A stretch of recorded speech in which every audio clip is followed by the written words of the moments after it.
Hey, hi everyone. This is the second part of the series of SQL. In the last session, we discussed about why we need window function, and we saw a complete good comparison with respect to a group by clause, which is going to put down all the queries for you here. And the second is window function, which is not going to group the queries, but instead we will be able to place at the row level all the aggregation, and thus we are not losing the information at the row level for other columns. For example, in this case, name. Now, I'm going to move forward and explain you a few more things with respect to this. One of the major advantage of window function is that it allow you to work with both aggregate and non-aggregate values all at once, because the rows are not going to be collapsed together, as you have seen in this particular example.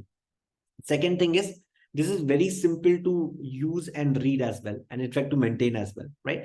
And it kind of reduce the complexity of your query a lot. This is one of the major thing what you see with this part, which is why I said that even it's very easier to maintain going ahead, and companies do love it. And that's the reason you see this topic a lot with respect to your interview process as well.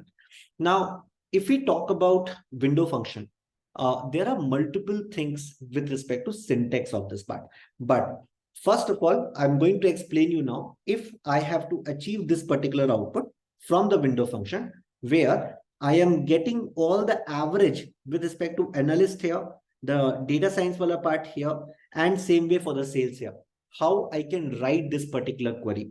So the first thing is, whatever I want to have in my query, I can have this. For example, I can simply add up here by stating select. Now, what is the column on which I'm doing this part, right? So I'm doing this part with respect to department, right? So I'm doing this with respect to department. So maybe I can say department of it, the name of this department name. If I want, I also can have salary because I'm keeping all this record. Here is what I'm basically keeping my table of fashion. So I will say, select your department name. Your after this, you will have a salary component of it, and then you also have your basically whatever, right? So if you want to keep name also, you can also do that. I know I'm just messing up with the order of these two, but it's okay. I hope you got the context. Now, how I will be achieving this wala column, right? That's what is the major thing about the window function which I want to achieve in this case. So here I will simply write the query average. If I would have only written average, then I have to think about the group by wala part, where I need to group by with respect to department, salary, name, all of these things. But here I'm doing it at the row level. So I can do this, but on which column I'm doing this? I'm doing this on the salary wala column. So I will say average on the salary column. Now, based on what thing you are going to partition by. So you can notice here that you are for analyst thing, you are keeping the same value. That means you are doing this partition with respect to department in this case. So here you will say average over. And I hope you all recall from my sessions that how the syntax looks like. That's why I'm using average and then over clause after this. Now, here I can say partition by, and then you can just define your department here, because you're doing it with respect to analyst department, data science department, sales department, like this. Whatever name you want to give it to it, give it. I'm not bothered about it for now, from your table T. So this way is how you will be achieving this above table as an output. So you are seeing this output with respect to group by with respect to your analyst, but at the same time, notice I'm not bothered about kind of putting all this thing into one cluster. It's all going across, spreading out with respect to row by row.